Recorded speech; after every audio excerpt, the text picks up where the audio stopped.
Hello students. आज हम ब्लूज़म class fifth English का फर्स्ट लेसन पढ़ेंगे, दैट इज़ नोबडीज़ फ्रेंड। ये जो कविता है वो दोस्त बनाने को के ऊपर है। इस कविता में दर्शाया गया है कि अगर आप किसी के दोस्त नहीं रहोगे तो आप शेल्फिश हो जाते हो और आप एक अच्छे इंसान नहीं रह जाते हो। इसलिए अपनी ज़िंदगी में दोस्त बहुत ज़्यादा ज़रूरी होते हैं, इम्पॉर्टेंट होते हैं। चलो इस कविता को स्टार्ट करते हैं। She had some sweets that she wouldn't share. She had a book that she wouldn't lend. उसके पास, उस लड़की के पास, ये शी डिनोट करता है कि ये जो बात हो रही है वो एक लड़की की हो रही है। उसके पास कुछ मिठाइयाँ थीं जो वो किसी को बांटना नहीं चाहती थी, किसी के साथ मिल बांट कर उसे खाना नहीं चाहती थी, खुद अकेले उसे खाना चाहती थी। उसके पास एक किताब भी थी। वो जो लड़की थी उसके पास मिठाइयाँ भी थी, किताब भी थी, बट वो अपनी किताब भी किसी को पढ़ने के लिए देना नहीं चाहती थी। वो शेल्फिश थी। वो किसी की दोस्त बनकर रहना नहीं चाहती थी, बस अपनी किताब खुद तक रखना चाहती थी, अपनी मिठाइयाँ खुद तक रखना चाहती थी। She wouldn't let anyone play with her doll. वो अपनी गुड़िया के साथ किसी को भी खेलने नहीं देना चाहती थी। जैसा कि इस पिक्चर में दिखाया गया है, उसके पास एक डॉल है बट वो किसी को दे नहीं रही। उसके पास किताबें भी थीं, मिठाइयाँ भी थीं, गुड़िया भी थी, बट वो सिर्फ अपने पास रखना चाहती थी। इसीलिए वो किसी की दोस्त नहीं थी। She is nobody's friend.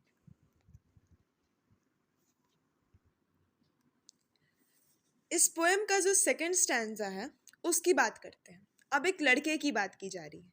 जो स्पीकर हैं उन्होंने पहले एक लड़की के बारे में बताया, फिर एक लड़के के बारे में बात कर रहे हैं। He had some toffee and ate every bit. उसके पास एक टॉफ़ी थी, कुछ टॉफ़ियाँ थी। He had some toffee. उसके पास कुछ टॉफ़ीज़ थी और उसने हर एक टुकड़ा खुद खाया।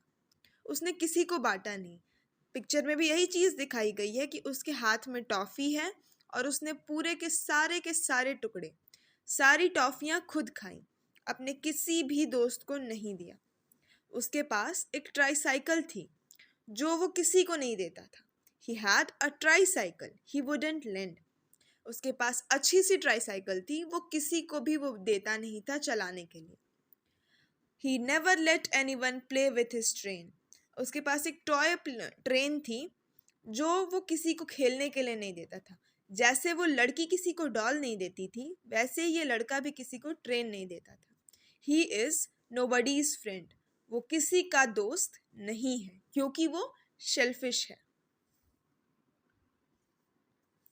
अब थर्ड स्टैंजा की बात करते हैं। तो ये जो स्टैंजा है ये स्पीकर अपने बारे में बता रहा है। पहले उन्होंने एक बॉय के बारे में बताया, उससे पहले एक गर्ल के बारे में बताया, जो कि दोनों के दोनों शेल्फिश थे। अब वो अपने बारे में बता रहा है। वो बोलते हैं, but I will share all my sweets with you, my balls and my books, games I will land.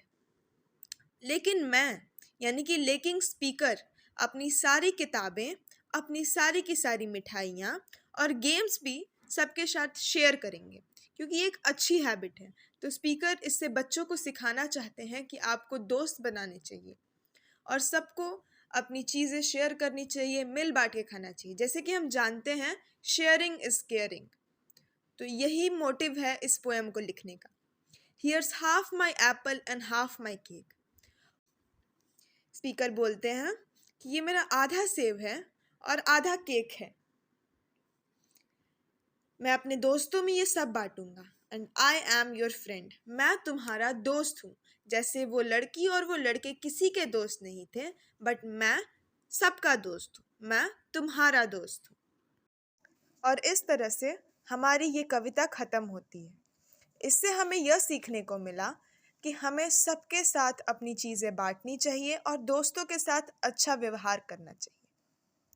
अगर आपको ये वीडियो पसंद आती है तो इस वीडियो को ज़रूर से ज़रूर लाइक करिएगा और मेरे चैनल को सब्सक्राइब करिएगा। Thank you.